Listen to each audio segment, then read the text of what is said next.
राम मंदिर चढ़ावा चोरी मामले में जो बड़ी खबर है, एक और बड़ी जानकारी निकलकर सामने आई। राम मंदिर के रेडियो मेंटेनेंस ऑफिसर का तबादला किया गया है। अयोध्या से 17 साल के बाद अर्जुन देव का तबादला हुआ है। आरएमओ अर्जुन देव को अयोध्या से गोरखपुर भेजा गया है। ये एक बड़ा तबादला इसलिए है क्योंकि 17 साल से यहीं पर नियुक्ति थी।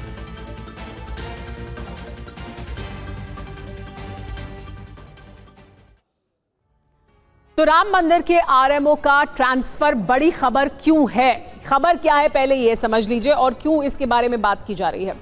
खबर यह है कि रेडियो मेंटेनेंस ऑफिसर अर्जुन देव का तबादला किया गया। ये तबादला क्यों बड़ी खबर है? इसलिए क्योंकि आरएमओ अर्जुन देव अयोध्या से अब गोरखपुर भेज दिए गए हैं, लेकिन अयोध्या में पिछले 17 साल से वो मौजूद थे, यानी 17 साल से सीसीटीवी प्रभारी थे आरएमओ अर्जुन देव। उनके पास ये जिम्मेदारी थी और 17 साल में कई बार ऐसा बताया जाता है कि ट्रांसफर उनका जो हुआ उसको निरस्त किया गया, यानी ट्रांसफर उनका हो नहीं पाया, उसे निरस्त करा दिया गया। एसआईटी की जांच के दायरे में शामिल हैं आरएमओ भी।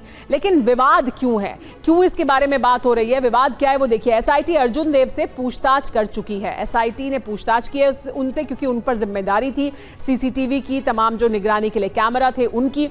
अधिकार क्षेत्र और जिम्मेदारी की पड़ताल जारी है, यानी उनका अधिकार क्षेत्र क्या था और उनकी जिम्मेदारी क्या है, दोनों की पड़ताल जारी है। अब जरूरी क्या है जानना, वो ये कि चंपत राय के करीबी होने का दावा किया जा रहा है। ये दावा किया जा रहा है कि अर्जुन देव भी चंपत राय के करीबी थे। अर्जुन का ट्रांसफर कई बार रुकवाया गया, यानी 17 साल के दौरान जो ट्रांसफर हुआ वो कई बार रुकवाया गया। ये हम आपको तस्वीर भी उनकी दिखा रहे हैं, आरएमओ जिनका ट्रांसफर हुआ है, लेकिन रुकवाने के पीछे, वो जो ट्रांसफर रुका 17 साल में कई बार, उसे रुकवाने के पीछे चंपत राय के दखल का दावा किया जा रहा है। ये कहा जा रहा है कि उनका दखल था। तैनात कब से थे वो भी जान लीजिए। 2009 से लगातार अयोध्या में तैनात थे। 17 साल तक उनकी ये नियुक्ति रही, उनकी जिम्मेदारी कई थी। कई बार तबादले के आदेश भी जारी हुए। इन 17 साल के दौरान हर बार ट्रांसफर को रोक दिया गया और ऐसा दावा किया जा रहा है कि चंपत राय के करीबी होने की वजह से, उनके कहने पर ऐसा किया गया। कुछ दिन पहले लखनऊ ट्रांसफर का आदेश किया गया था, वो भी रद्द किया गया। इसके बाद आपको ये भी बता दें कि सभी जो उनकी जिम्मेदारी थी और जिसको लेकर अब एसआईटी ने पूछताछ भी की है, जिसको लेकर जांच भी होगी, सभी 800 कैमरों की निगरानी का जिम्मा था। यानी सभी जो कैमरे लगे हुए हैं यहाँ राम मंदिर में, उन सब की जो निगरानी थी उसकी जिम्मेदारी इनकी थी। सीसीटीवी कंट्रोल रूम की निगरानी का जिम्मा भी इन्हीं का था। तो ये बड़ी जिम्मेदारियां थी। मंदिर की सुरक्षा व्यवस्था की जिम्मेदारी भी सुनिश्चित करना इनकी जिम्मेदारी थी।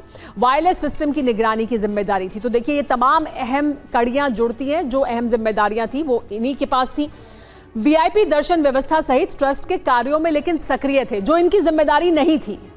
ये इनकी जिम्मेदारी नहीं थी। ऐसा कहा जा रहा है कि वीआईपी दर्शन व्यवस्था उनकी जिम्मेदारी नहीं थी, ट्रस्ट के काम में सक्रिय होना उनकी जिम्मेदारी नहीं थी, लेकिन उसके बावजूद वो उसमें सक्रिय थे। ये कहा जा रहा है कि वो करीबी थे चंपत राय के। आरएमओ का ट्रांसफर सजा है या षड्यंत्र है, ये है बड़ा सवाल। तो 9 बड़े सवाल उनके ट्रांसफर से जुड़े हुए क्या है वो भी आपको बता देते हैं। एसआईटी जांच के बीच अर्जुन देव का तबादला क्यों किया गया है? जांच पूरी होने से पहले ट्रांसफर क्यों किया गया? 17 साल तक अयोध्या में तैनाती उनकी कैसे बनी रही, किसकी कृपा से बनी रही? बार बार ट्रांसफर किसके कहने पर रोका गया? क्योंकि कई बार ट्रांसफर हुआ लेकिन फिर वो रोका गया। 800 सीसीटीवी के होने के बावजूद चोरी कैसे हो रही थी? यानी 800 सीसीटीवी लगे हुए हैं, कैमरे हैं, हर जगह हर कोना निगरानी में है, उसके बावजूद चोरी हुई तो कैसे हुई? सीसीटीवी फुटेज सुरक्षित क्यों नहीं रखी गई? क्योंकि ऐसी जानकारी भी निकलकर सामने आ रही है कि बहुत सी सीसीटीवी फुटेज सुरक्षित नहीं है। वो क्यों नहीं है? वीआईपी दर्शन में आरएमओ की भूमिका क्यों थी? ये उनकी जिम्मेदारी नहीं थी, उसके बावजूद उसमें उनकी भूमिका थी, तो ये क्यों था? ट्रस्ट के कामकाज में आरएमओ का दखल क्यों था? ये भी उनके कामकाज के दायरे में नहीं आता था, उनकी जिम्मेदारी के दायरे में नहीं आता था, उसके बावजूद उसमें उनका दखल था। ट्रस्ट के काम में आरएमओ किसके आदेश पर सक्रिय थे?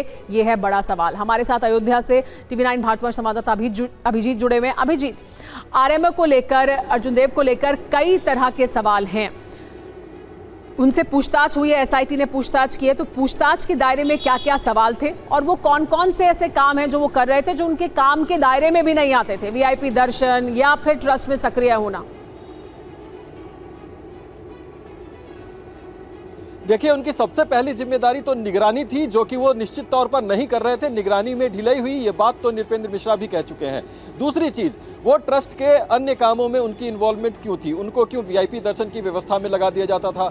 कई बार वो अन्य कामों में भी, यानी कि मैनेजमेंट कोई कार्यक्रम हो रहा है बड़ा, उसकी भी व्यवस्था में वो लग जाते थे। उनका काम केवल और केवल निगरानी का था, सुरक्षा निगरानी का था, जो कि वो ठीक तरीके से नहीं कर पा रहे, उन्होंने ठीक निश्चित तौर पर नहीं किया, और इसलिए वो पूछताछ के दायरे में आए। इतनी बड़ी चोरी इसलिए हुई क्योंकि सीसीटीवी कैमरे तो लगे हुए थे, मॉनिटरिंग रूम बना हुआ था, स्क्रीन लगे हुए थे, लेकिन उसकी लगातार मॉनिटरिंग नहीं हो रही थी। अगर 8-8 घंटे तक कैश की गिनती हो रही है और अगर उस पर निगरानी नहीं रखी जाएगी ठीक से, तो पूरी गुंजाइश इस बात की होती है कि अगर चोर को अपना काम करना है, वो आराम से चोरी कर सकता है और वहां से निकल सकता है। ये जिम्मेदारी उनकी बतौर आरओ थी कि वो स्क्रीन पर नजर रखे, वहां पर और लोगों को लगाएं और लगातार उसकी निगरानी की जाए। जो सीसीटीवी है वो सारे फंक्शनल हैं या नहीं है, कोई किसी तरह की तकनीकी खराबी है, उसको ठीक कराया जाए तत्काल। अभिजीत, एक और सवाल, उसके जो आरएमओ को लेकर ये तमाम चीजें उनकी जिम्मेदारी पूछा जा रहा है और जो कहा जा रहा है, सूत्रों के हवाले से ऐसी जानकारी मिल रही है, अयोध्या में क्या चर्चा है? ये कहा जा रहा है कि आरएमओ भी चंपत राय के करीबी थे, क्या ऐसा है?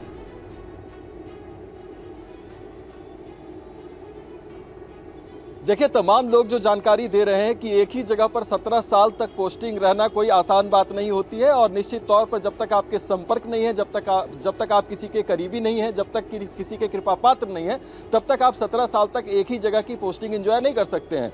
आपके ट्रांसफर की खबरें कई बार आई कि आपके ट्रांसफर हुए लेकिन रुक जाते थे, तो आखिर कौन सा ऐसा जैक आपके पास था जिसके कारण आप अपने ट्रांसफर को रुकवाकर 17 साल तक एक ही जगह पर पोस्टिंग पाए रहे और वहीं पर बने रहे, उसी पद पर बने रहे, उसी जगह पर बने रहे? तो ये सवालों के घेरे में जरूर है। जितने भी लोगों से हमने जो ट्रस्ट को जिन्होंने करीब से देखा है या फिर कभी किसी समय में जुड़े भी रहे हैं, उनसे भी हमारी बातचीत हुई, तो उनका यही कहना था कि चंपत राय के करीबी थे, चंपत राय जैसा चाहते थे वैसा हो जाता था।